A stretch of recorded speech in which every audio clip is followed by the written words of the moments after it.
Hey, this is Ryan Bartley, and you're listening to Story to Screen.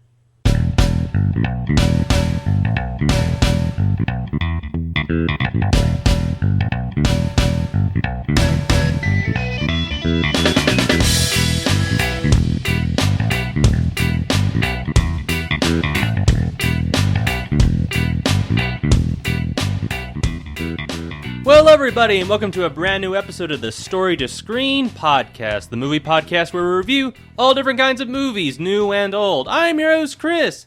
Joining me tonight is my regular co-host, Benjamin Curlee. Hey, Ben, how's it going? Hey, pretty good. Yep, just exhausted. Finally got moved into the new house here. All right. Yeah. So Still working on doing some more construction work in the kitchen areas and all that stuff? Oh yeah, just got the countertops in, getting ready to cut out the sink and other stuff. But slowly coming together. All right, great. And welcome to the show tonight, my special guest, Ryan Bartley. Hey, Ryan, how's it going? Hey, it's going great. Thanks for having me on, Chris. You're welcome. Thank you very much for taking the time off your busy schedule. I'm sure you've been very, very busy lately, especially since this is being recorded on a Wednesday night. In your area, well, it's oddly enough in your area, it's probably 5:30 by now. So yeah, it is. I'm in LA, so it's 5:30 here right now. and also fitting the occasion, you're wearing a Jurassic World or Jurassic Park. Your viewers can't obviously see this, but I'm wearing a Jurassic Park tank top. There you go. World would have been more appropriate, but hey, one of the guys in the movie was wearing a Jurassic Park T-shirt. So yeah, this is a fitting occasion right here. Ben, are you wearing a dinosaur T-shirt? No, I've yet to have picked up one. Actually, I need to get one. I'm just wearing a Nike gray T-shirt, so I'm not really fitting the occasion. But anyway. So Ryan, I will be happy to announce that you are actually our very first female special guest on our show. Nice. So congratulations. Glad to be the first one. Well, actually, we've had another female or another girl on our show, but she is biologically related to one of our other hosts on the show. But you're the first non-biologically related. There you go. A little detail out there, folks. I just need to throw that out. But Ryan, for audiences who may not know who you are, for my audience specifically, why don't you talk a little about yourself and what you do? Yeah, sure. Hello, Story to Screen listeners. Thanks for having me on. So I'm an actress. I live in Los Angeles, and I'm currently on a digital series called LA Macabre. Which is, the first season is all on YouTube. If you're interested, just type in LA Macabre. The YouTube channel is Grinning Man Pictures, but if you can't remember that, just look up LA Macabre. That's LAMACABRE.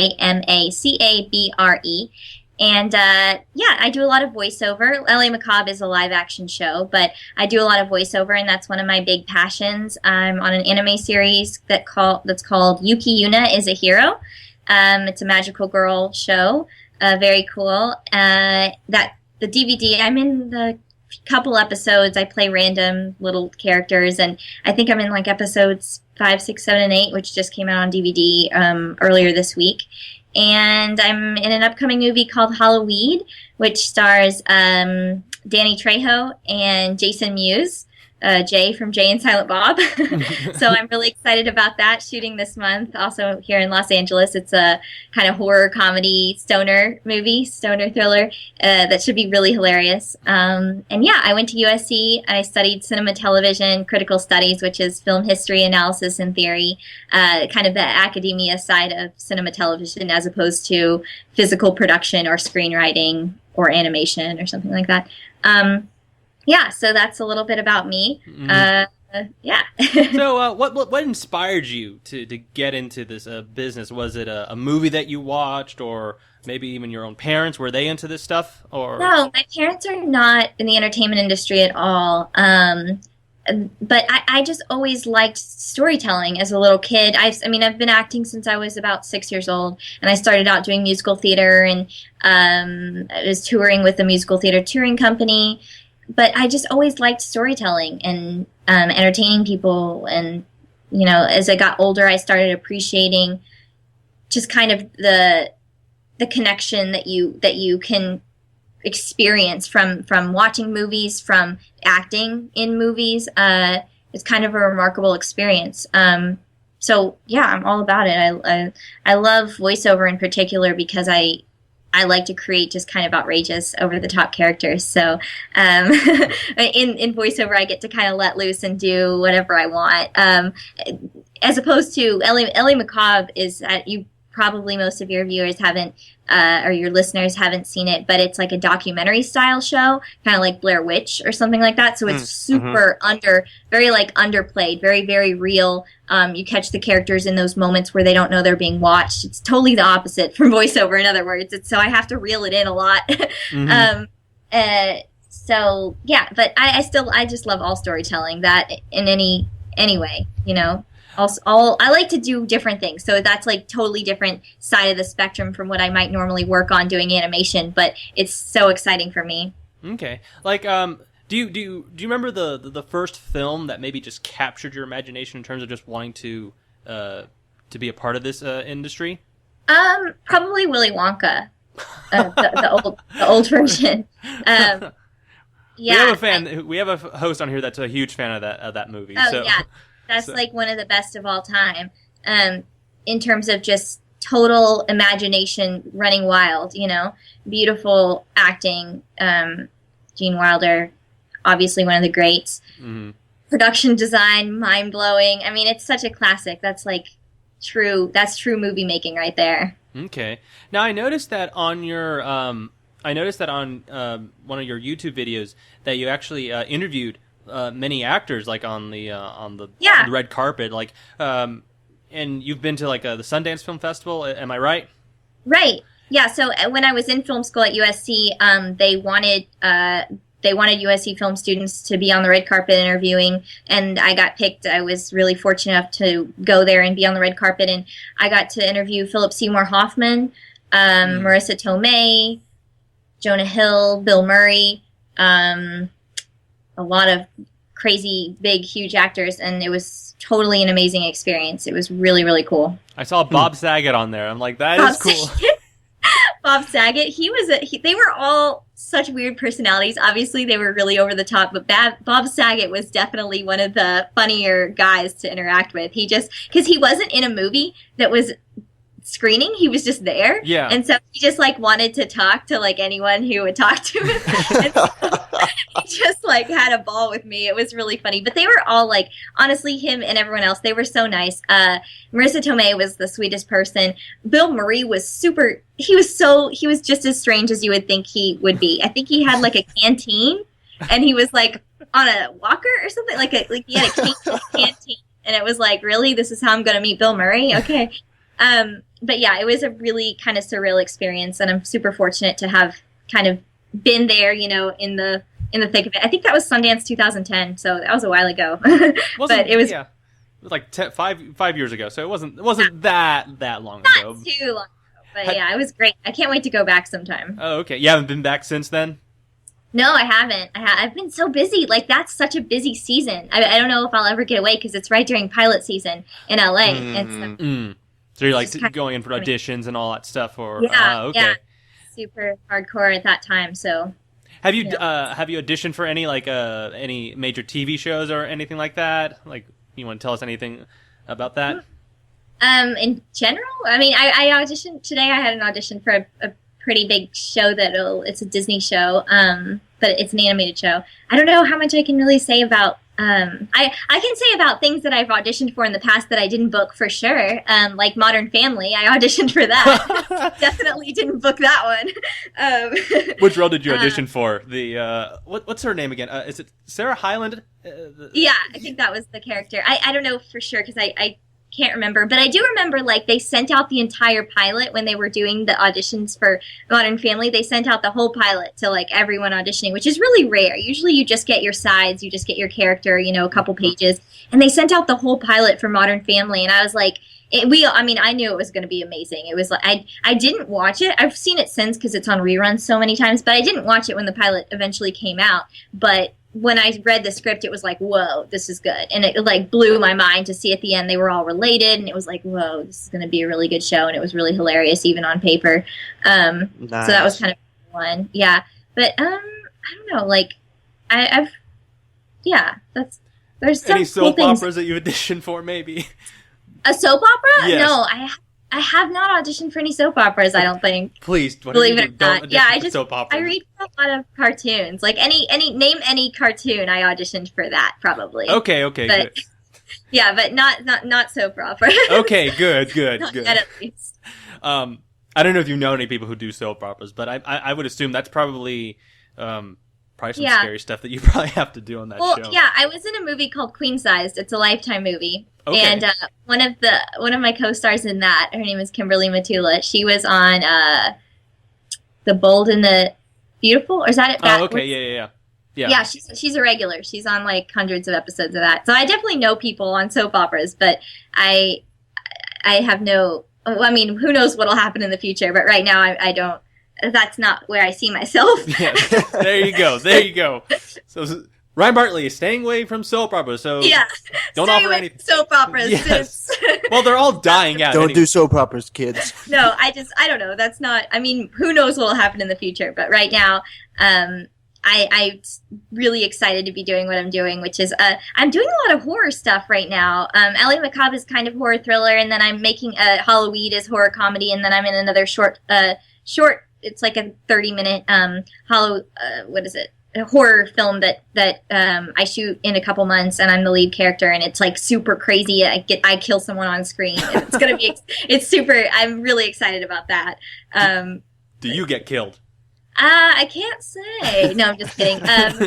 I don't think so. Not in the drafts I've read. Okay. Yeah. But if you ever die, I'm sure you've probably played dead before, but I have. Yeah, I was in another horror movie called Fading of the Cries, where I die immediately upon being introduced, basically. Like, hey, here's my great entrance. Yeah. Shut up. Yeah, basically. There you go. Yep. Ryan, I would love to talk to you more about your career and all that stuff because it just sounds so much fun. But we do have some stuff to talk about real quickly. So everyone, let's just go into our weekly segments.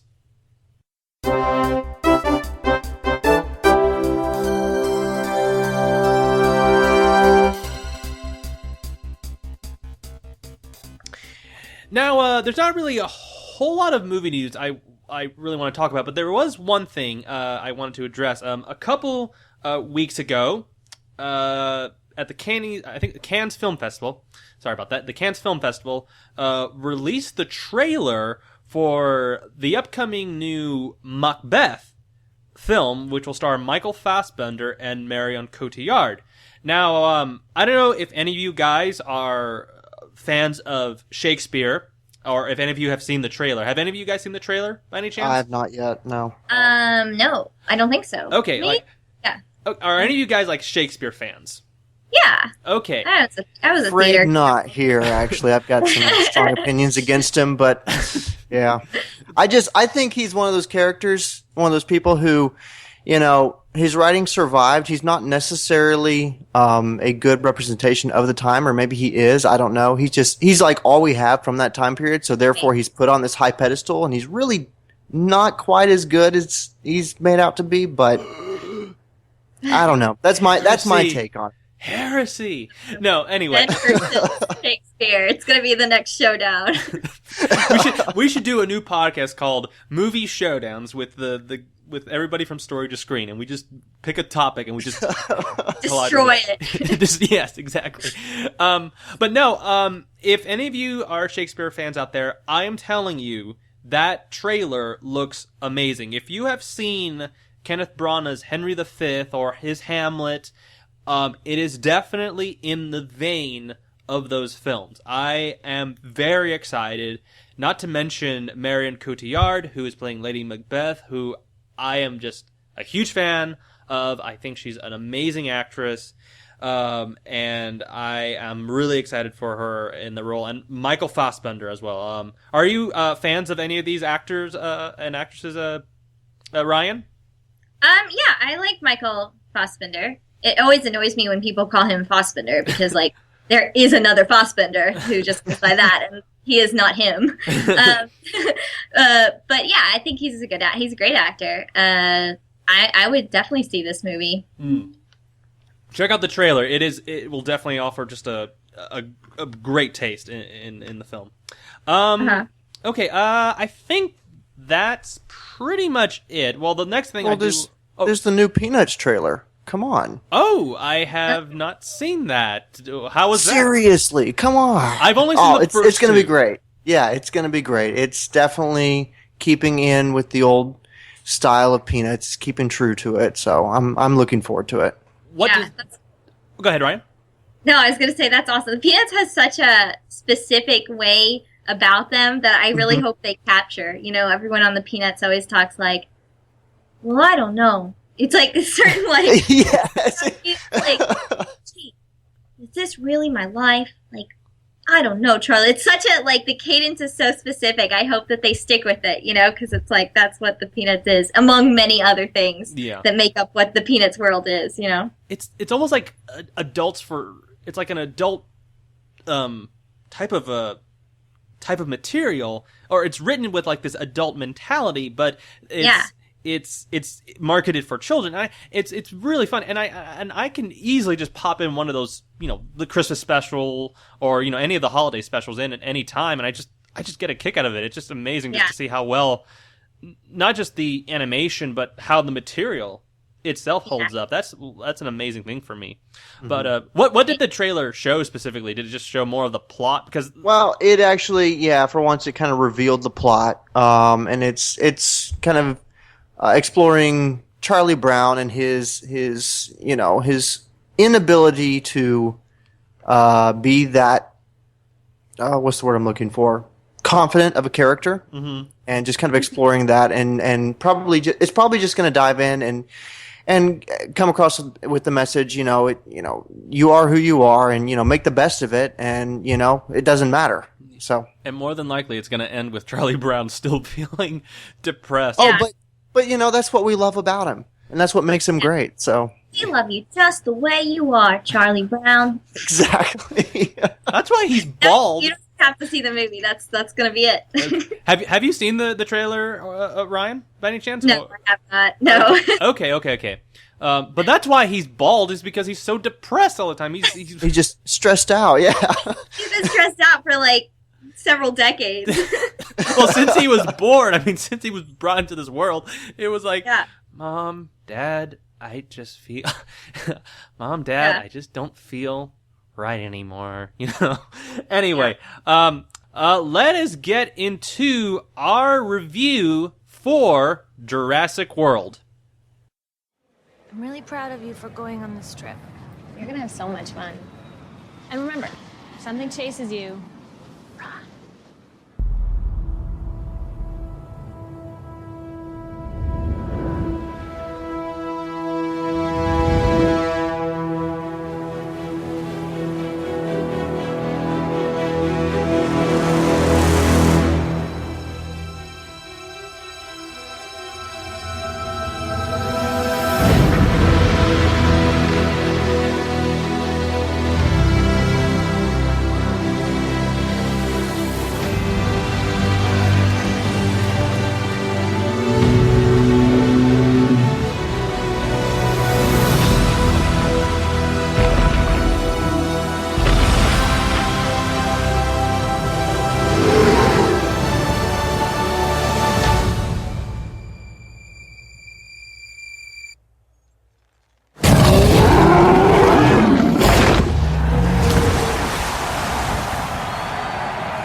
We have learned more in the past decade from genetics. Yay! I'm gonna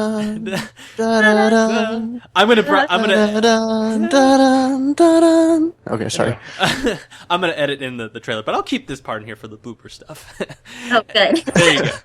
I might even leave that in there completely. Anyway, what you just heard was the trailer for, a kind of a crude version of the trailer for Jurassic World, which somehow there was no Chris Pratt or no Bryce Dallas Howard. But anyway, the new Jurassic World, directed by Colin Trevorrow, I think his name is. Let me look that up.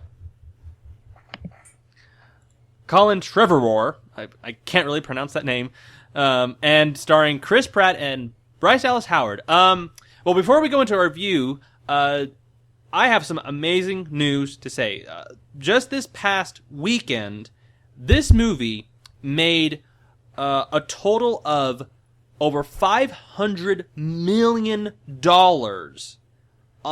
after its opening week and weekend, and the numbers were revealed on Sunday. And as of right now, as of this Wednesday night recording, it is about to make $575 million. Basically, it has devoured the competition. Yes. It has beaten the Avengers and everything else that has come out this year. I mean, what an astonishing achievement. I mean, I didn't know it was gonna. I mean, I knew it was gonna make that much money, but I didn't know it was gonna make that much over the weekend. I mean, guys, do you think the marketing for this movie has been pretty solid, and maybe just also the brand itself? It's got to be the brand. I mean, the fans of this franchise are grown up now. It's perfect timing. And they're doing exactly what their parents did to them. You know, their parents showed them at probably way too young an age this film, and they're taking their family and doing the same thing. Yeah, I mean, it was crazy. I don't know what night you guys went, but it was I mean, there's not that many. I saw it in IMAX. There's not that many IMAXs in Los Angeles, and so I went in Burbank, and I can't even explain how many people lines all day, because we were there for several hours. I saw some other movies too. Lines all day, and it was like, I've never seen it. I usually don't go opening weekends to movies, I'll be honest, but I haven't seen anything like that in so long. Just the fandom. It was crazy. Mm-hmm. Not even for the Avengers? Avengers, I mean... For Avengers 2. Yeah, Avengers, I went to a theater called El Capitan in Hollywood, which only has one screen, so it's really hard for me to judge how many lines of people would have been there had it been a multiplex kind of situation. But it was crazy. It makes me think, what is Star Wars going to be like later this year? Because that's going to be that's going to be so much bigger than even Jurassic World, that I gotta stay away from the theater for like a couple weeks, because I can't be that's like too many people for me. Seriously, yeah, I know. It's like I'm gonna hire someone full time to buy, sit in front of the computer and buy tickets the moment they come out, because if I don't have someone else doing that, I'm not gonna get to them. No, I mean, the advanced tickets for that movie are gonna be big. But anyway, that's for our Star Wars review. Yeah, that's for later. Yeah, but no, I will just say, congratulations to Jurassic World for this massive record-breaking success, and congratulations to Colin Trevorrow and to the cast and crew, everybody, and Steven Spielberg again. Even though he's an executive producer. But anyway, so anyway, let's go ahead and dive into our thoughts about this movie. Ryan, since you are our special guest, why don't you start off with your initial impressions for Jurassic World? Actually, let me ask you one more thing. What is your relationship to the previous installments? The franchise. I'm a very big fan of this franchise. I grew up in the 90s, so dinosaurs were in. Jurassic Park was the king franchise, and I have a special love for these movies. I have it here. You guys can't see this that are listening, obviously, but you guys can see it. I have the Blu-ray Ultimate Trilogy pack. I don't have it in 3D, but I have my Jurassic Park shirt on. I love dinosaurs. I've always loved dinosaurs. I love the way that this franchise handles man's interaction with nature, and whether or not we're doing too much, and whether or not we're manipulating too much of our surroundings. And I really love these movies. And this one, I think, was a lot of fun. I think it was it delivered what we wanted from it, which is a lot of dinosaurs. Yes. And it gave us what we needed. We'll say that. I'm not going to say my mind was blown. I'm not going to say it's like the best movie in history or even remotely close to that. But it definitely fulfilled what we expected from this franchise and accomplished it in a better way than at least one, if not two, of the movies that we've seen from this franchise before. So I was pleased. I was very pleased with what they did with this movie. Okay. Benjamin. Yeah, totally agree. I've always loved this series. Except for the Jurassic Park 3, that was a little bit of a disappointment, but otherwise, no, I've always loved this. I mean, it's got one of the most memorable John Williams scores, that they brought back the themes for here with, I believe it was it Michael Giacchino that composed? Yes, it was. Okay. And no, I honestly went into it with fairly low expectations. And they met and exceeded every single one of them. And I'm really pleased they did. I'd watched the trailers and I don't know. I mean, I was really afraid that they were going to go the direction of a lot of remakes and other stuff where they try to, wow you with the CG. It's like, wow, look at what we can do compared to the originals. But no, they didn't flaunt that at all. And it blended, surprisingly well. And no, I loved it. And this movie had a lot of heart, I think. Yeah, for me, well, let me just go ahead and say, I won't give my my thoughts on the first Jurassic Park movie because we already did a review, so you can check out our episode on iTunes and download it from there. But yeah, the other two films, we'll probably do some reviews for those eventually. But yeah, not a huge fan of 2 or 3. Those are abominations. We won't get into that. I'm sorry, Ryan, if you like 2 and 3. No, I don't. Everyone knows that they weren't as good. I don't think that's a secret. 3 especially. I only saw it once, and I don't have that many memories about it. But anyway, but this one, I will say I had a great time watching this in the theaters, and I think it's probably the first summer movie where I was just kind of on the edge of my seat. I mean, you had Avengers 2, which was okay for me, but I just had a lot of issues with that film. And then of course you had Mad Max Fury Road, which took things to a brand new level of just summer entertainment, but kind of in a weird way for a rated R film. Or just a film in and of itself. Tomorrowland, I did not like that movie at all. And this one, I just felt a heart and a soul in this movie. And unlike the last or the previous two, 2 and 3, those movies just didn't have a heart and soul as the first one did. This one had a combination of the heart and the awe and wonder of the first one, and just the music and just that sense of discovery. It was very exciting for me, and the action was superb. I mean, I was on the edge of my seat throughout so many moments. However, I do have some problems with this movie. I don't think it's a perfect film as the first one, even though that one has some plot problems in it. But this one I think delivers as a summer entertainment blockbuster. I think that's what this movie does, and I think definitely the box office numbers are a result of that. I mean, I think since it's been making so much money, people are just driving out to go see it. But yeah, that is my initial impressions on this movie. But let's go and delve a little deeper. I mean, for fans who don't know about the plot, I'll read it real quickly. 22 years after the events of Jurassic Park, Isla Nublar now features a fully functioning dinosaur theme park, Jurassic World, as originally envisioned by John Hammond.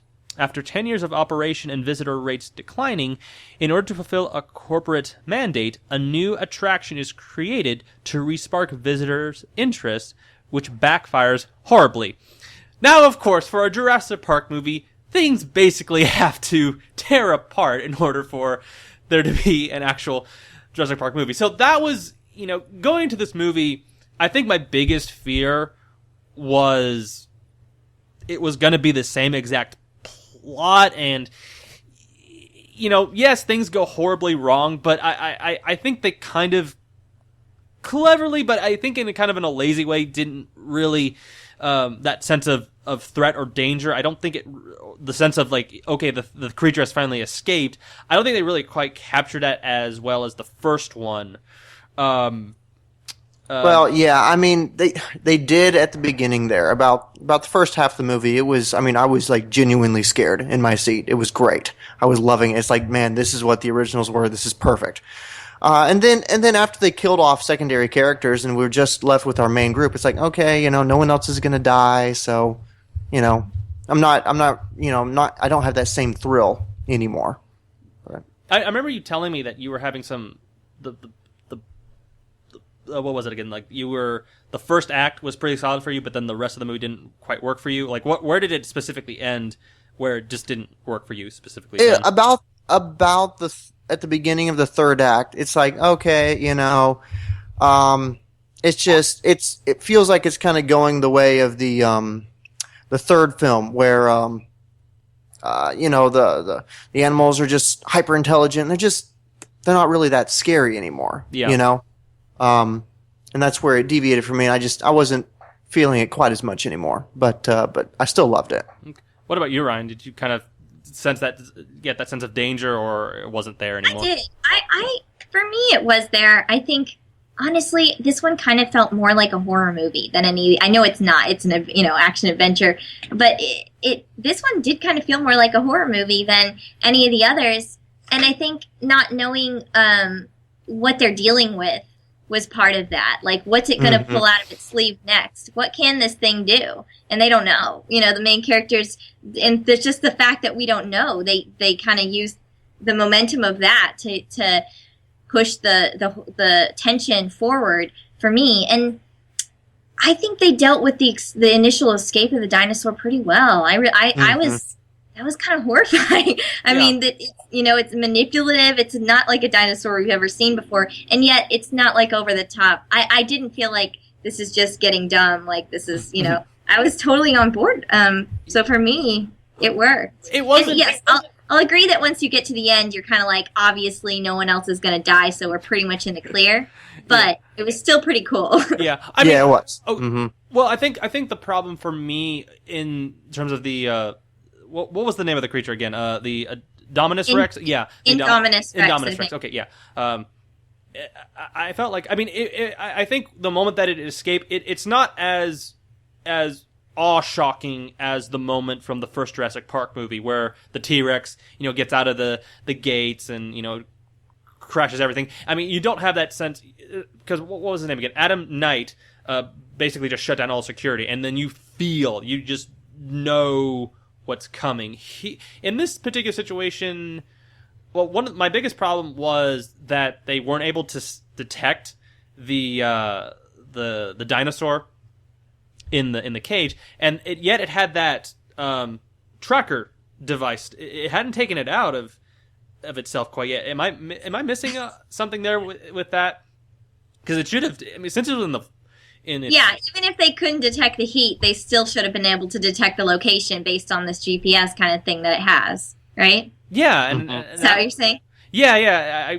That's a good point. Yeah, because Bryce Dallas Howard goes up to the computer and she's trying to. I think she's trying to detect or sense where it's at, and it's not showing up. It's like, well, wait a minute, it should show up pretty easily. But anyway, that's plot hole number one. You had to get the dinosaur out. I think they could have done it a different way, but I don't think they wanted to retread. Security, it goes into mayhem or anything like that. So I was kind of glad that it didn't have that element in there or the threat where, you have the dinosaur threat, but security is basically shut down and now you don't have that guard in front of you. One of the things that I did like was, yes, you had the dinosaur threat and the fact that they created a hybrid version. They just cloned it or, they just recreated it and pasted like DNAs of different, raptor, which is pretty cool. The raptor DNA and T-Rex together. but I liked how there was an ethical dilemma of militarizing the dinosaurs. Yeah.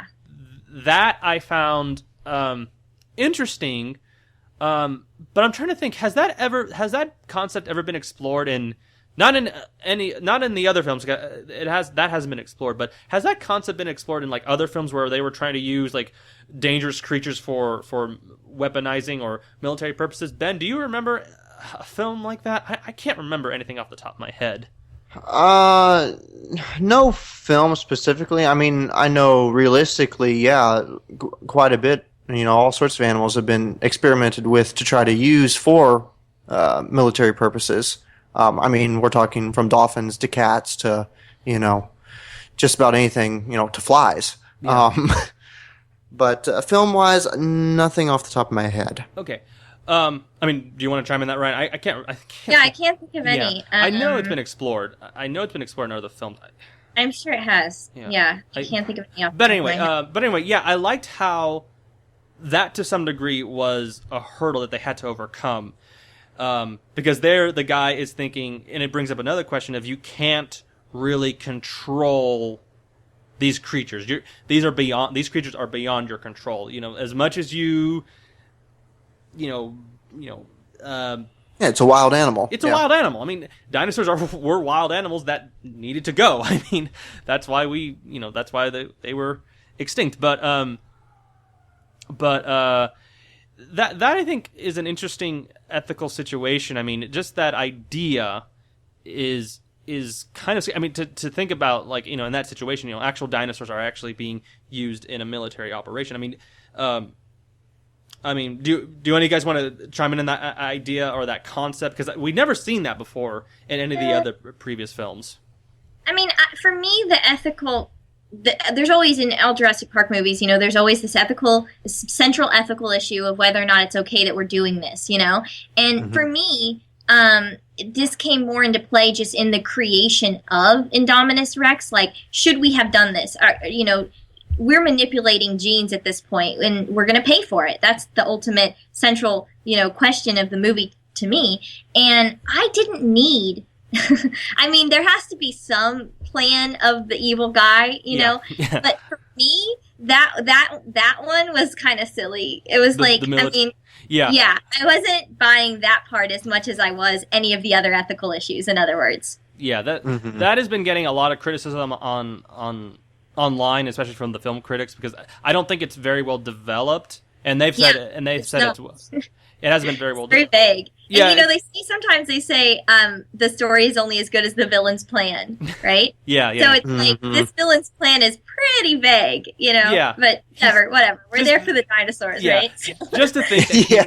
But, I mean, there has to be some plan. I don't have any better ideas. I'll admit it, you know. So it's like, but that to me was one of the sillier elements of the film, yeah. Yeah, elements of the plot. Yeah. And, you know, again, they didn't really explore it that much. But I think it could be interesting. But again, it's just again, it's kind of like the stupidity of mankind thinking that he can control this. And that's something that we kind of saw in the first one. Here you had Hammond, Hammond in the first one.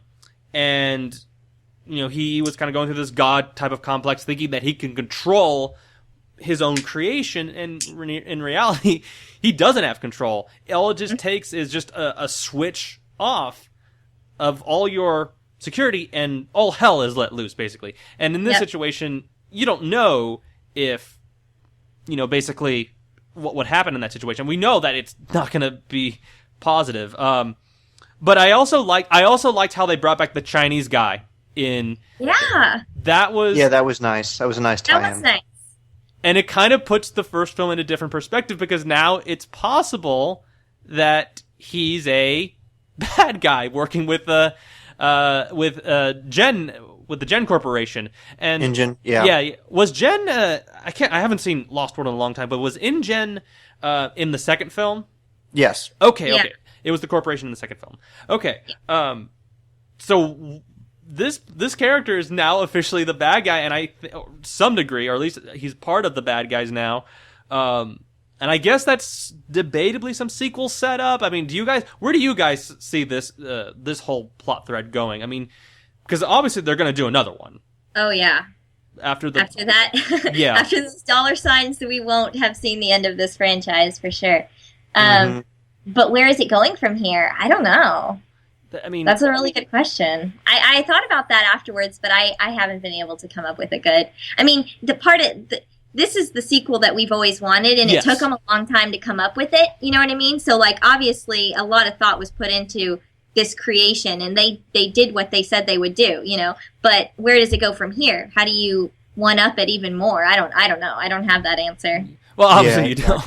I'm just kind of getting a feel of everyone's ideas. But Ben. Yeah, I don't even have a guess. I mean, like, I don't even know. Yeah. Surprise me, Jurassic World 2. Yeah, whatever. Yeah. I mean, honestly, it was really good, and I don't really want a sequel to that. I mean, it was fulfilling. And it wrapped up everything, and it just brought back my my 90s kid in me. Yeah. But yeah, I know you and I talked a little bit about that after seeing it, and you were totally expecting a sequel, and yeah, if there is direction for a sequel to come from, it's definitely from that direction with engine and yeah. Well, I mean, I guess the whole thing's like you can't do. I know we're just talking sequel stuff, and I shouldn't be talking about that, but I guess you can't do the park setting all over again because that's just. Yeah, no, the park's gonna. Well, yeah, when they did that when they did the second film. It's like they scrapped the park and they brought in a totally different setting, and that worked. I think worked really well. I liked the second one, honestly. But, I do like the ideas of the second one. I don't know if it's executed very well, but yeah, you can't put like okay, here's another park situation. All hell breaks loose. You can't do that again. You gotta. I mean, the militarizing idea we could see that, where it's as opposed to like bringing it on the war front as opposed to maybe habitat and park setting. I don't know that could be some interesting. Yeah, ideas. I mean, I guess.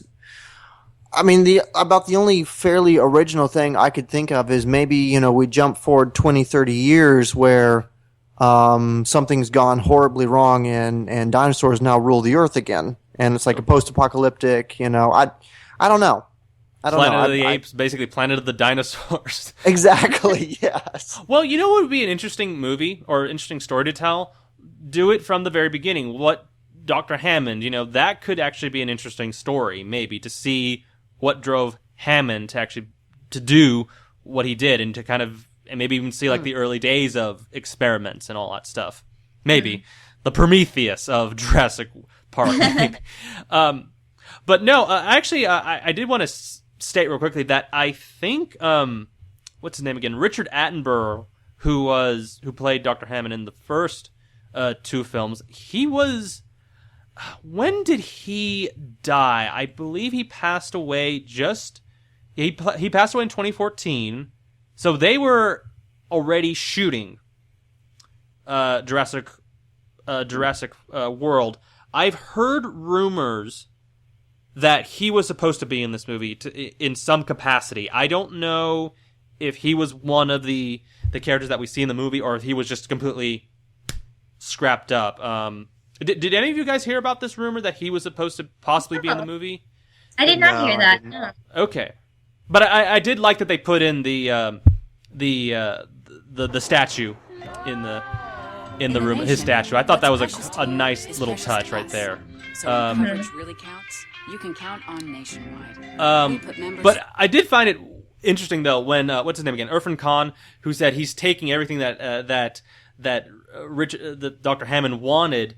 Or John Hammond, I should say, and he's recreating the park all over again. I'm like, wait a minute, didn't Richard Attenborough learn his lesson from the first 1 and 2 films? Because it's like, wait a minute. He at the very end of Jurassic Park, he said, Sam Neill said, "We're not. I have decided not to fund your endorse it. Yeah, endorse it, and." So I'm like, is there a contradiction in continuity? I don't know. We can just move on. That's just a little plot thing right there. But yeah, it's kind of sad that Attenborough or some of those ideas weren't. It's brought some of those again, like what we talked about. Some of those ethical dilemmas were kind of brought in here, or some of those ideas of against the park. They kind of did bring him here in some capacities, but I don't think they brought it in as well as the first one. But anyway, let's talk about some of the characters. Chris Pratt. Who's a fan of Chris Pratt here? Yeah. I like Chris Pratt. This guy, owned it. Since Guardians of the Galaxy, this guy is just bursting as a movie star. Yeah. I'm just, the first, Richard. I'm sorry. Guardians of the Galaxy. I mean, you just saw the comedic, acting talent of a new star. This one is just continuing to show that this guy still has chops, and he's still a very good. He had great comedic timing in this movie. I think this is probably his most reserved performance. Yeah, he wasn't like full on, Chris Pratty or anything like that. I felt like he was solid. He kind of felt like a hybrid of Ian Malcolm and Dr. Grant from the first two movies, but they combined them together, but at the same time kind of limited him in terms of how far he goes with both aspects of those characters. One's super serious, the other one is very comedic and all that stuff. What did you guys think of his character? Ryan, let's start with you. Yeah, I think they tried to turn him into, which I think they did pretty successfully, like this hunk, like this heartthrob. Mm-hmm. And something really interesting happened that I noticed in the scene where Bryce Dallas Howard, is that it? Yeah, or yeah. Bryce, am I saying that right? She comes and she talks to him in his own little cabin thing, and it's totally putting you in her shoes and making you look at him like a piece of meat, right? Like it's shot from above, looking down at him. He's standing there all puppy dog eyes, fixing his motorcycle or wiping his hands on a rag or whatever, and it's like totally sexualizing this man. And I was kind of like, what's happening at first? Because we don't usually see that from that side. We usually see in the total reverse. The woman is, doing something cute and sexy or whatever, right? And it was the total opposite. And she's not particularly sexualized in this scene. She's all buttoned up, totally covered, But it's like, whoa, they're totally turning him into the sexual object in this scene. And it was like really startling to see on screen because I just haven't seen that, done to a man in so long. Notwithstanding my surprise there, I think he did a good job with the role. It was definitely a more reserved performance for him. He didn't change. I mean, the only character in this movie that has an arc is Claire. I would agree. But other than that, I mean, that's not his fault. I think he did a pretty good job with the acting. But I would argue that the thing is told from almost her perspective. She's the one that changes. He's the one that's sexualized. So it's it's kind of interesting to watch. He's the voice of reason. I would say he's the voice of reason to some degree. That too. And I enjoyed his performance. I mean, yeah, I thought he did a good job. I don't know if I bought their romance 100%, but I bought it enough. You know what I mean? Yeah. He's physically showing himself more and more as an action star, or that kind of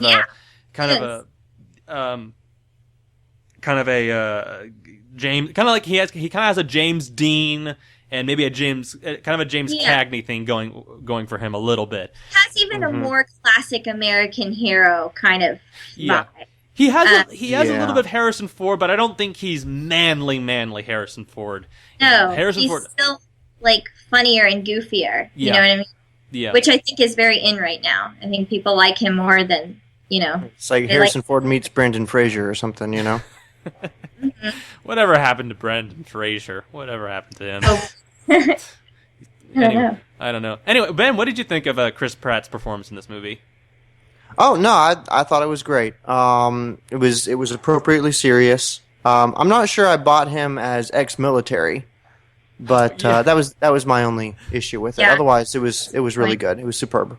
I did find it funny though that his background was in the Navy, and yet he's training raptors. How that was? I know, right? Yeah.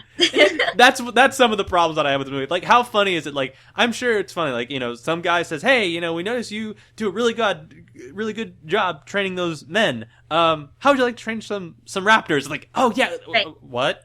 What made him qualified? I guess my question is, what made him qualified? Did he train dolphins or something?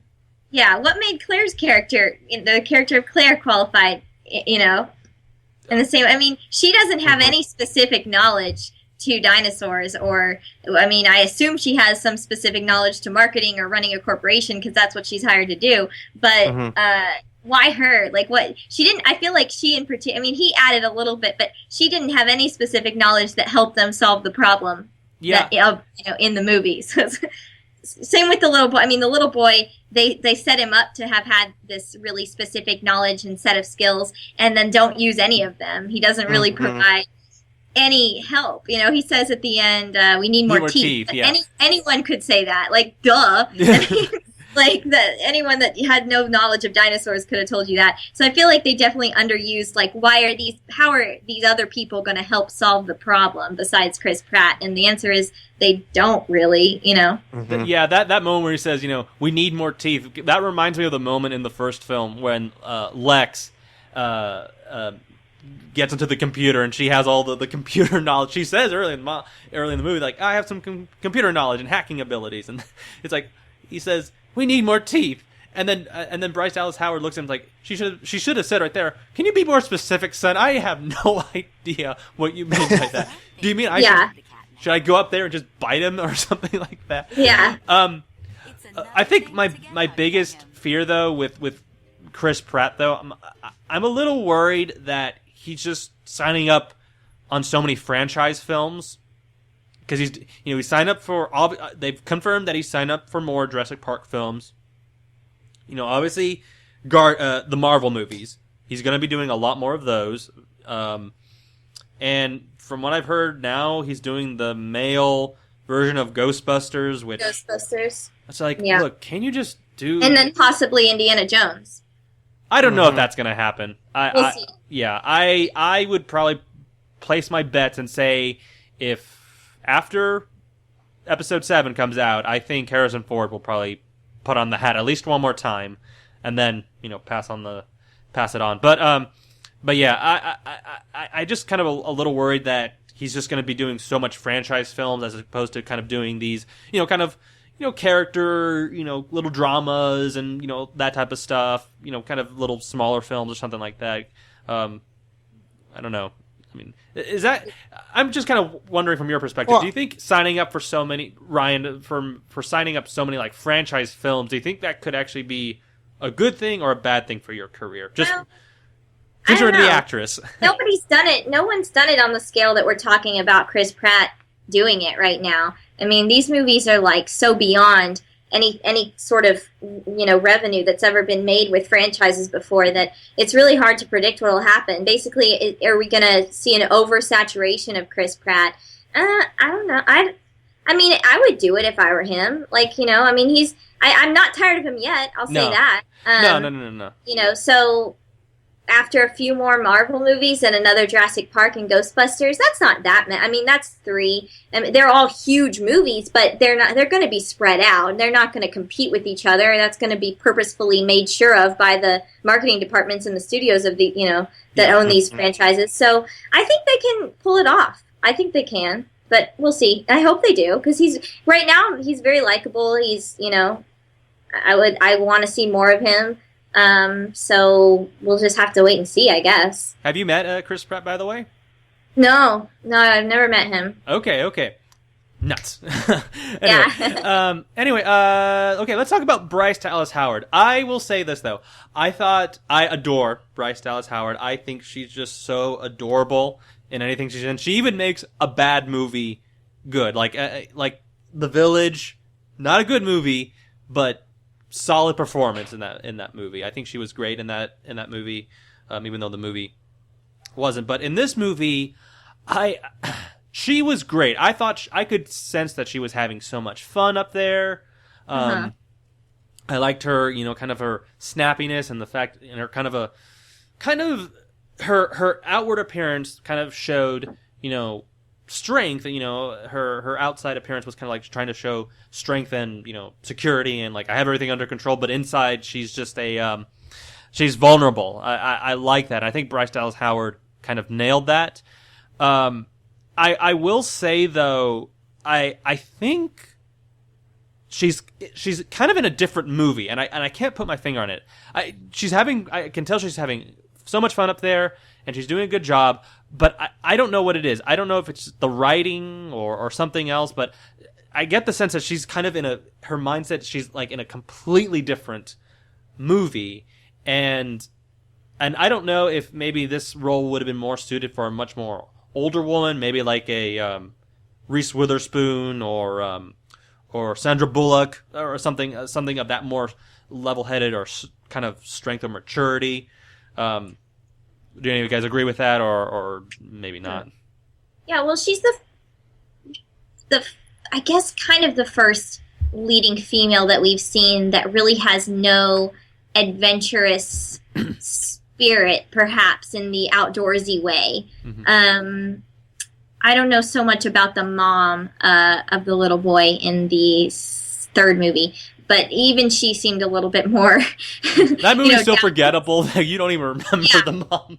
I watched it actually recently, just to prepare for talking about this and in looking towards seeing the fourth movie. But is she in a? I mean, yeah, kind of. You're right. Yeah, I would agree. I think that she's in the very corporate world, which Jurassic Park has become in this movie, like a very corporate, manufactured, capitalist, object, and she's part of that system, which is really not. I mean, it's always alluded to in the other films, but never to this extent. We've never seen it bought and sold the way that they're doing it with a petting zoo, for example. You know what I mean? We've never seen it that corporate. And I think that she represented the new Jurassic Park, which is also the new Hollywood. This is meant to make money, period. We're all here because it's a business, which I really bought into. I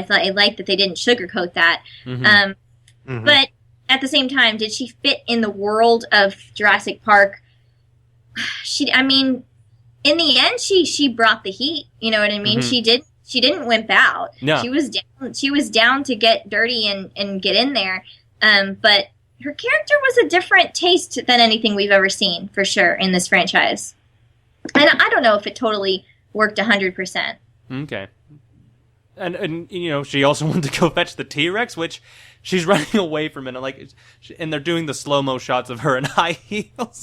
She's running around. Yeah. There's been so much talk about those heels, too, and whether that was really like a cool thing that they let her do, because she wore them the whole time, and she proved him wrong when he said that she couldn't do it in heels, or if it's like a negative thing because it's like really unrealistic and, kind of unnecessary. Yeah. But I'm torn on that issue as well. Yeah.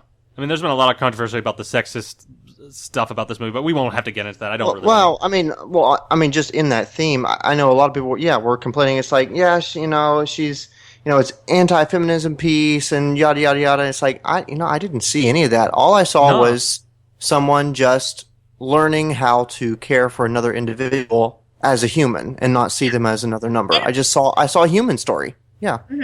And a lot of the times we are aligned with her, which does not happen in Hollywood that much. And especially franchise, big budget Hollywood. The main character, the only one with a change, is not the woman, usually. Mm-hmm. Yeah.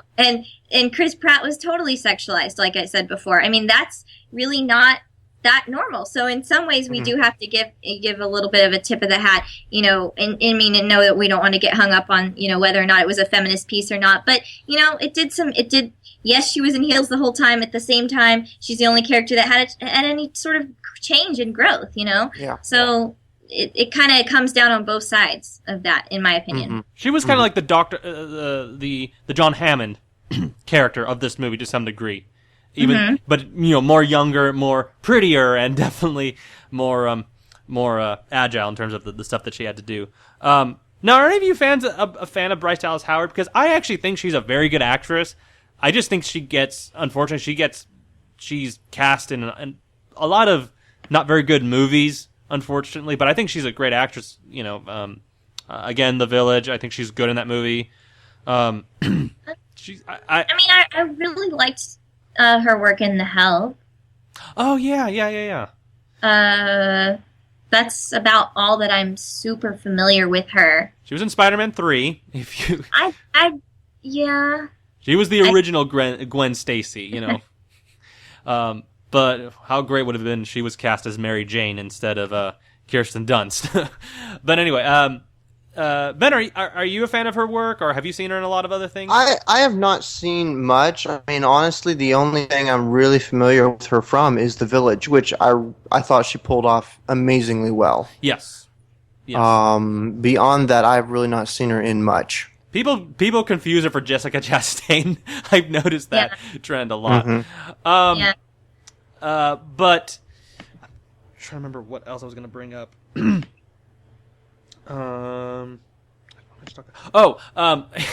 Here's another bit of controversy that the movie was getting. A lot of people are criticizing the death scene of her assistant. Yes. I agree with that. I think that was really over the top, and the assistant didn't even do anything that bad to deserve it. She was negligent, but of all the deaths that we've seen of any speaking characters in any Jurassic Park movie, the one of her assistant was one of the most violent ones I've ever seen. The most brutal, yeah. Yeah, it was crazy. She probably broke both legs before she fell into the water and was crunched in half, probably, breaking a bunch of ribs before she drowned. I mean, it was whoa, it was she got it really bad for reasons that I can't really justify. It just, I will say that even in the movie theater, I went to see it with my boyfriend, and we were like, whoa, that was really her? Why her? Why'd she get it so bad? And I think that the rest of the audience was kind of like, whoa, it was very unexpected. And I will say, it was. I don't think it added that much to have her tossed around quite as much as she was. That was kind of a confusing moment. But I thought, but it was the moment when that one guy was torn in half in Jurassic 2, where I think that's one of the most brutal death scenes. This was fun too. This one I think is is really up there. I mean, the moment when she's dropped into the one, she's just being thrown around by the pterodactyls, and then she's once she falls into the water, my audience was like, oh dear. Oh yeah, we just we all know what's coming. I thought she was going to get out somehow. I was like, no way are they going to toss her around this much just to kill her, and they did. It was like, oh my gosh. And oh my god, I feel so sorry for the cute actress, but oh, poor thing. I liked her. Even though she wasn't doing much. She was negligent, but she wasn't a terrible person or anything, Yeah. Who I thought that was for one moment? When I saw her, she looks so much like Rachel Wise. Daniel Craig's. I looked at her like, is that her? That scene has been getting a lot of controversy, and I didn't mind it. I'll be very honest. One of the things about this movie I wanted to see some different things, and this was kind of one of them. Even though it came at the expense of seeing a girl getting killed. Look, throughout the Jurassic Park movies, a lady has not been killed yet or eaten by a dinosaur. Yeah, that's true. If you're really for equality, then those dinos have to eat men and women equally. Yeah, they get a little bit more. They get their vitamin D or C, whatever women have in them. So, that one creature got his nutrition, but and I love that creature too. The thing in the water. I don't know what they call it, but man, that thing was cool. Yeah, that was getting a lot of promotion, and that was on the posters. And I was like, okay, I knew right there and then that that creature was going to have some sort of part to play in the climax. I actually, believe it or not, when Bryce Dallas Howard actually ran with the torch in her hand, I thought she was gonna somehow fetch it out. Maybe I actually thought that for one moment. I thought she was Really? I thought she was going down into the the pool, and she was gonna like, okay, come on, we need you. I did not know that they were gonna pull out the T-Rex. Yeah. You know what's so funny? That moment, the crowd that I went to see, it was packed. I mean, there was not a seat open, and they actually clapped. I don't know if they clapped in here. They clapped for the T-Rex. It was like the king is back. You know, it was like our enemy is now our friend. The original big boy is back to settle this. You know. Yes. And everyone was clapping. It was really kind of an awesome moment. Yeah, apparently, everyone. Ben, do you want to chime in real quickly, or? Oh no, I totally agree. That's exactly what I was thinking. Yeah. Well, and believe it or not, that is actually the original dinosaur from the very first movie. That they who was it again? Colin Trevorrow. He came out and said, yes, that is the original dinosaur from the first movie. So that was kind of. I mean, obviously it's a computer generated image, but yeah, that's supposed to be the same one. Nice. But I will tell you one thing I did not like about this movie. I did not like the older boy. I did not. What's his name again? Zach. I look, the little boy, Gray, I thought was great. He had more terror on his face than that other kid, and he definitely joins the ranks of the first two kids. But for some reason, that Zach kid, I'm like, can some dinosaur please eat him or something? Because I was hating him. I hated him. Yeah. Oh my gosh, he was so. I mean, he was written to be like relatively unlikable, because he's very mean to his brother, you know. And the mom even says that, like, he can be so mean to, his little brother. And but I did not hate the character. I can say that.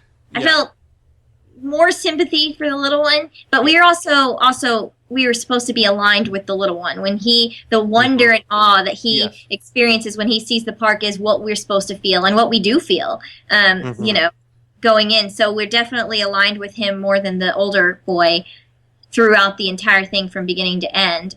So of course we're all rooting for the little one, and we're kind of mad at the big one for being such a jerk. What I found so funny was that he's there, like he already has a girlfriend back at home, which oddly enough it's Christmas time, and the first thing. That was so random and unnecessary. Why was it Christmas? I thought for a moment, like, okay, is this an Iron Man 3 or Shane Black type of film for some weird reason? But yeah, he's leaving for Jurassic World. He already has a girlfriend back in the States, and he's out there, and he's googly-eyeing all these other girls, and I'm like, you unfaithful swine. You unfaithful swine. Yeah, he didn't have a lot of redeeming qualities. He also had no specific knowledge that helped us solve the problem either, which is... No, I honestly... I wouldn't have mind if he was killed off. Maybe even killed by the water, the aquatic creature or something like that. Anyway, do you want to chime on that, Ben, or nah? Just move on. No, I'm good. Thanks. Okay. Now, what else was I going to bring up? I'm trying to think of something else. I wanted to mention something, and I should have brought this up at the very beginning. One of the things I'm really surprised about this movie is this is another movie in a series of in a trend where directors, in this case, Colin Trevorrow, who was the director of Safety Not Guaranteed, which was a small little independent comedy, which he did back in 2012, I believe. But this is a trend where little, filmmakers who do that small little independent film, which gets like critical attention, then all of a sudden their next film is these big, massive blockbusters, and I'm really surprised with this latest trend. I mean, you saw that with the guy who did Godzilla. I think you see that with the guy who's doing Fantastic Four, the new one that's coming out, Josh Trank. Just this continuing trend. I think even Rupert Wyatt. What did you guys think? Do you guys think he did a pretty good job? I mean, first of all, did any of you see Safety Not Guaranteed by any chance? Ben? No, I did not. I did not either, but I know one of the stars in it, Karan Soni. I went to school with him. Very nice kid. Oh, okay. Wasn't he the guy at one of the security security guys? In the movie? Yeah. Oh, he's like the third lead. There's like the girl from the Audrey Plaza, and then there's the other guy, and then he's the third. Okay. Yeah, I'm so sorry. It's been a while. He's an Indian kid. Yeah. Okay. I'm sorry. Yeah. I was thinking of this film. I don't know anybody from that movie. I really don't. I just know that I've seen it. But what did you guys think of his directing in this movie? Because it's pretty surprising of what a director from that little scale actually can bring to a big franchise. Yeah, I think it's great because it shows that Hollywood. Well, what it shows is probably that they're looking for directors who can do a lot with not so much money, and then they're using that as a judging platform to say, oh, well, what could they do with a franchise? Because obviously they'll have a lot more money. So we can only suspect that means a better movie, right? Because that's not true. Obviously, that's what they think. So, yeah, I think it's kind of like this thrifty, like you get it, like as a director or as a creator or writer, sometimes you get these points for being very good at doing a lot with little. With little money or with a simple story or with something unique and kind of indie with this indie feel, then you get to maybe do a franchise if you do really well with an indie, which is kind of cool. It gives filmmakers and film students kind of something to strive for. I don't know if that's happening on like a massive scale, but the fact that it's happening at all is kind of encouraging. It's been happening a lot. You may not notice, but it's actually happening a lot. And some of the directors that I named, I mean, like the guy Rupert Wyatt, who did Rise of the Planet of the Apes. I can't remember the previous film that he did, but it was a small little independent or character drama. The same thing with what's his name, Gareth Edwards, the guy who did Godzilla. He did a movie called Monsters, very small scale film, and Josh Trank, who did. I mean, Chronicle is debatably, kind of a small film, but it kind of has a lot of special effects for what that film does. But then he goes on and does, well, he was going to do Star Wars, but then they dropped him for mysterious reasons. But then he's going to do Fantastic Four.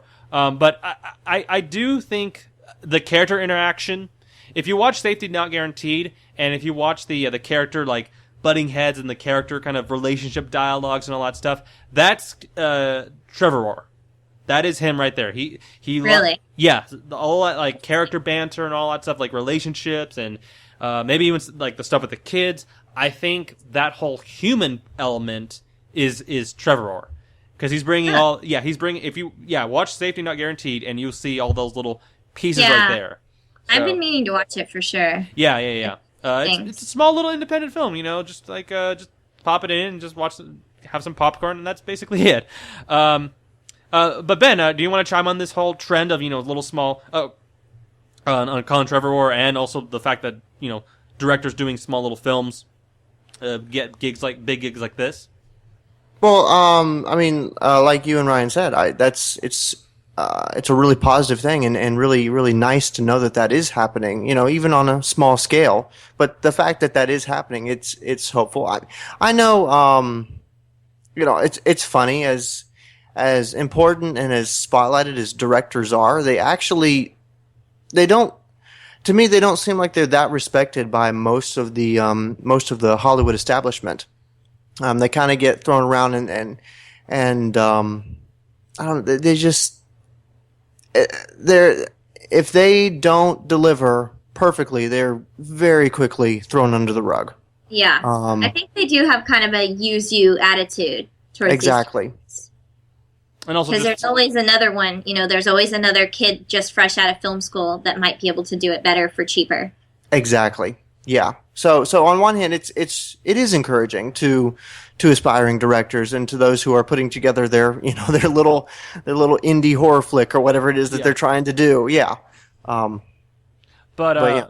yeah, that's as you just said, Ben. Yeah, it's very encouraging to think about that and to kind of think, little filmmakers can do. Little gigs can lead to bigger ones as well. And I'm getting a sense that they're trying to also explore the studios are trying to explore economically, because you remember back in the 70s, I mean, that's the era when the studios were looking at a lot of new unknowns. I mean, that's how we got Steven Spielberg, that's how we got George Lucas, Martin Scorsese, Francis Ford Coppola. That's how you got those little, small time, directors. Yeah. And then they do the Jaws, they do Taxi Driver, they do in this case, American Graffiti. These little films that eventually lead to much bigger things.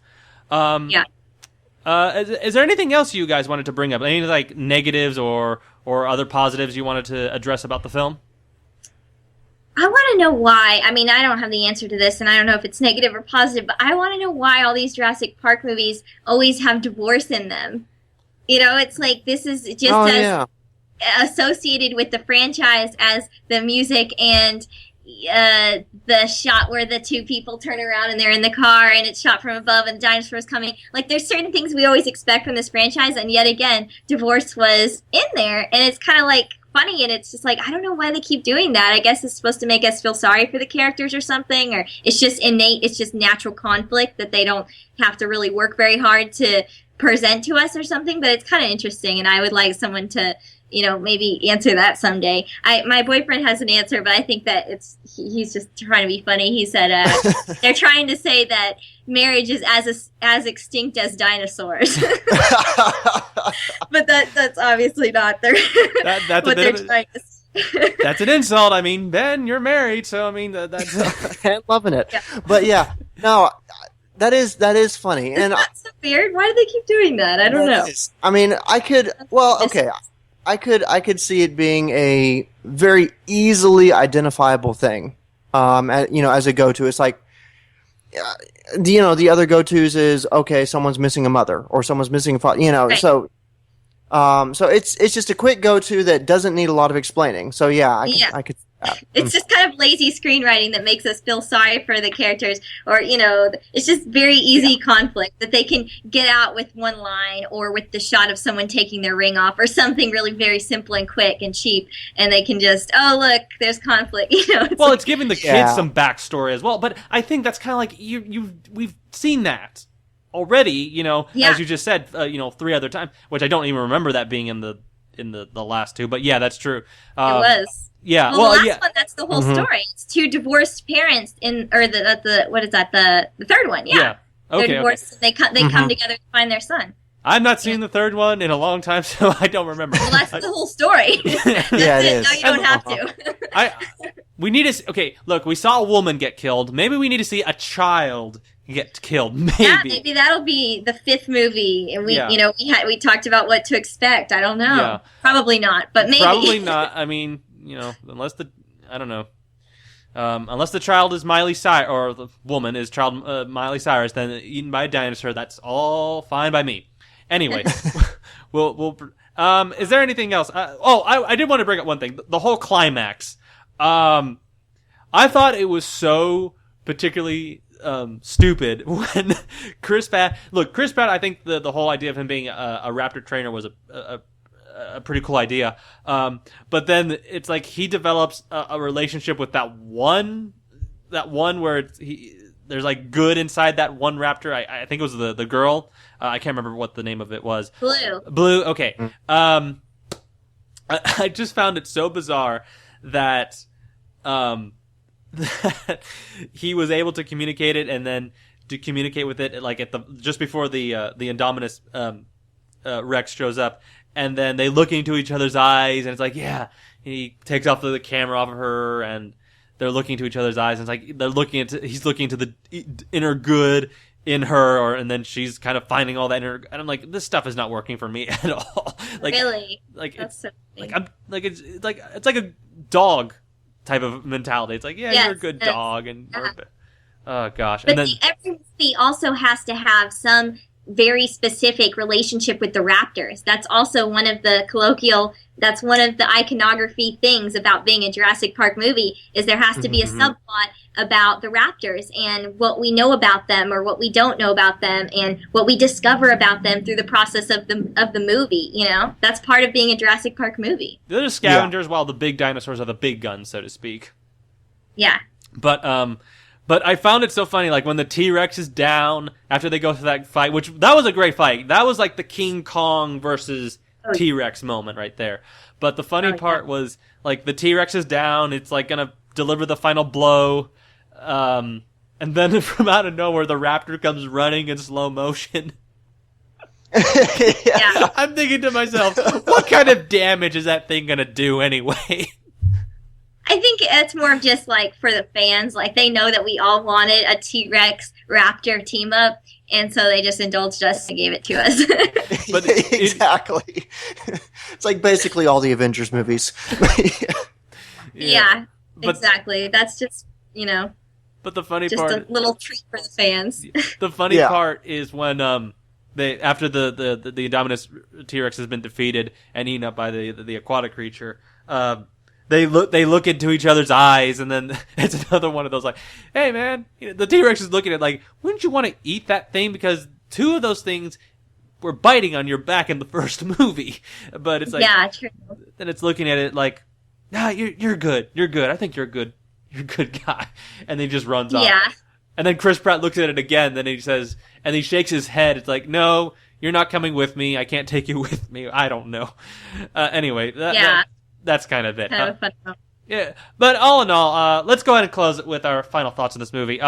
Again, great time. I recommend this movie. Go see it. It's got some problems, but you are going to enjoy this movie. If you enjoy the Jurassic Park movies and just enjoy great summer blockbuster flicks, this is definitely a go-to film. So yes, a strong recommendation on my part. And finally, the first summer movie that I can finally say, go see it. It's a great film, like that I really, really enjoyed. So a strong recommend on my part. Ryan, what about you?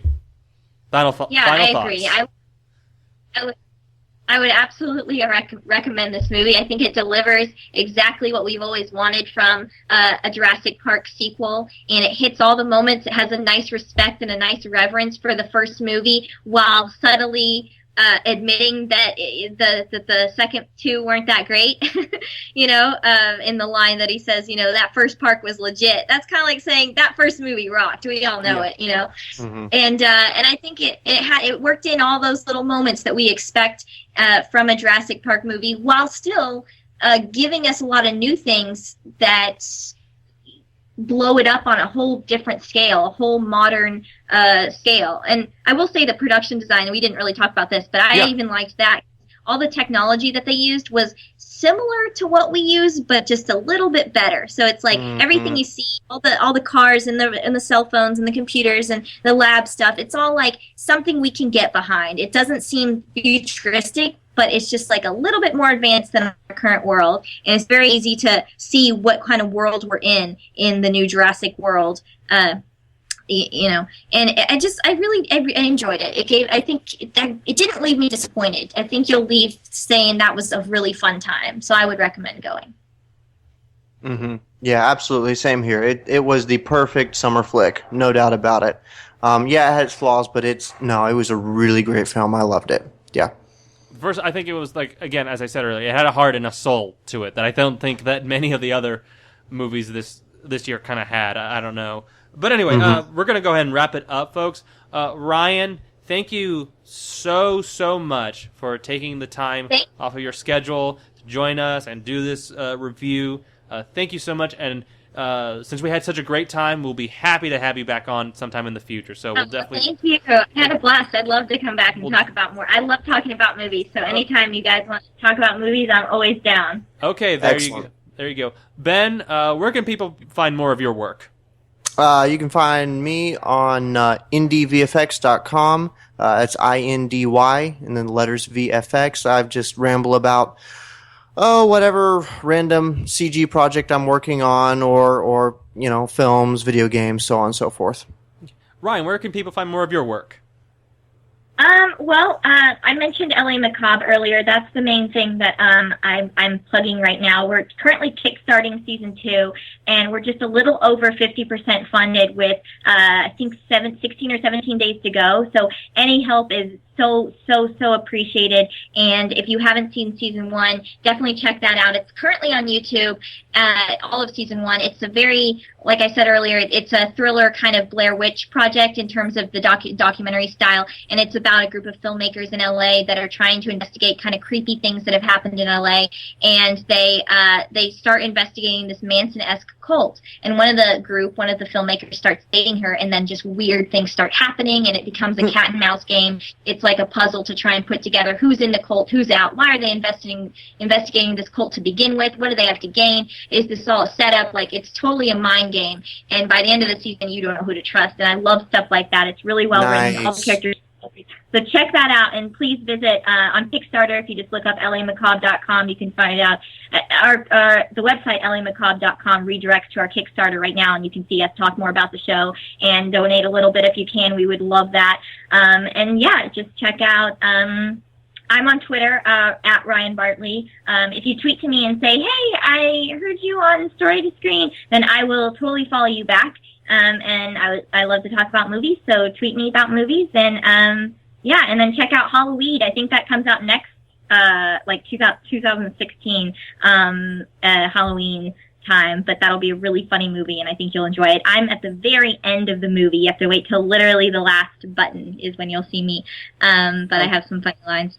And yeah, just stay in touch, tweet at me, and I'd be happy to tweet back. Okay. You can find me on, I'm taking a little bit of an absence from Facebook at the moment, so I'm taking a little bit of a break, but when I come back in July, you can find me on Facebook, Story to Screen, also on Twitter as well, at Story to Screen, and you can also email us at s2spodcast@gmail.com. You can send in your comments, requests for future movie reviews, and also please find us on iTunes and on Facebook, and especially on iTunes. Leave us a review, and because we would like to get some more reviews and build up our status. More reviews cause more awareness for the show. Hopefully we can go up against some of the big dogs like Slash Filmcast and Flicks and so many other ones that I really enjoy to listen to. Anyway, folks, that will do it for tonight. Again, thank you very much to the lovely Ryan Bartley for joining us. Thank you, guys. Thank you so much. I had a blast. And also, again, Benjamin Curlee. Good night, everybody, and take care. Cheers. Bye.